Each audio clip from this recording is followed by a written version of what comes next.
Hey guys, Professor Bill, Comic Book University, and Transformers: A Bold New Era, issue number 9. I was not a fan of this comic book. I might have even nodded off a little bit.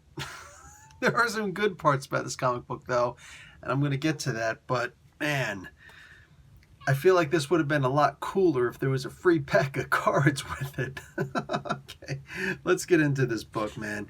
We got Brian Ruckley as the writer, art by Angel Hernandez and Anna Malkova, colors by Joanna Lafuente, and letters by Tom B. Long.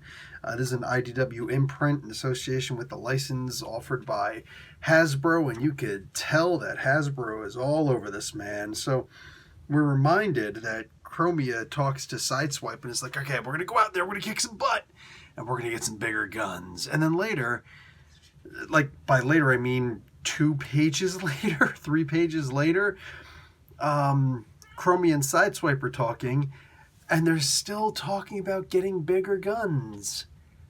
I don't get it. Why? Why even bother? This is such a waste. It's a waste. The comic book already feels like it's dragging at a snail's pace, and you're going to talk about something that you already talked about in the previous issue. Dude, what's up with that? So they keep on bouncing around to different moments in here, and some of them are kind of interesting, like the thing with Prowl. That to me is, I think, the most important story, which is funny because he wasn't made out to be it's not even just that he's not likable, because that's one thing. He's a cop. He's not supposed to be particularly likable. He's an investigative cop. Anyway, this is probably the most enjoyable story, but it's like, for me, I feel like you're a little too late telling this story. This should have been going a lot sooner than this.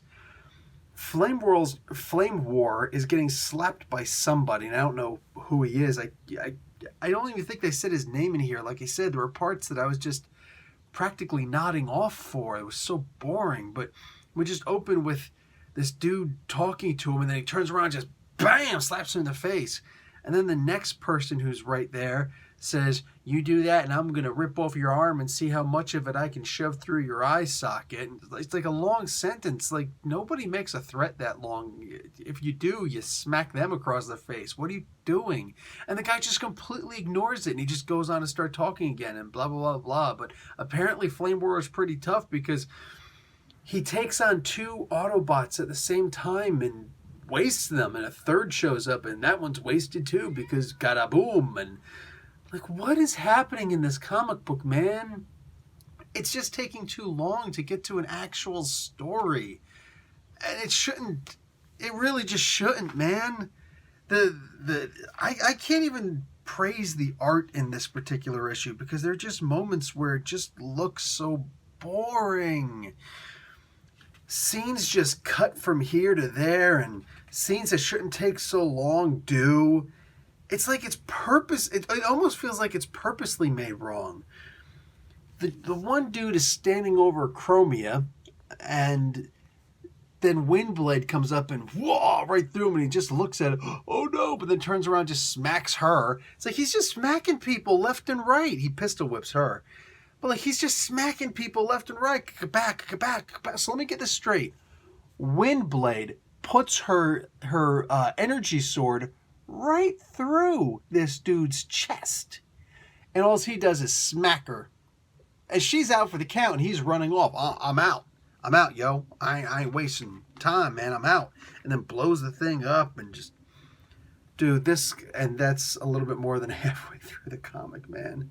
Look, the Autobots at this point don't deserve to win because they're weak and stupid, and I just don't see the point.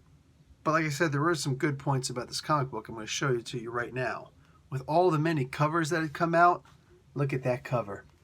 Cyclonus and Scourge in the sweeps, pulling, Galvatron out of his plasma bath, as he called it. I think he called it his plasma bath. That's just awesome. And another part that's awesome is this. A prequel to the Transformers Regeneration, which is the original Marvel Transformers comic book. So there's going to be a prequel to that. And Megatron just looks awesome. He looks like back in the original days when he had that black type helmet. And yeah, I love that. God, I love this. This just looks really good. So I'm looking forward to this. When does this come out? August. 35th anniversary one shot. It's a freaking one shot. Damn it. But it brings back Furman and Guidi. So in August we have a one shot that should be cool. But right now I'm just not particularly happy with this. So issue number 10, man. And then unless they start bringing back the cards, I don't think I'm going to get any more of these. Because this book is just... It'll give you a bunch of issues and they're boring as hell. Then they'll have one issue which is like, oh my god, it all makes sense. And you can do that once.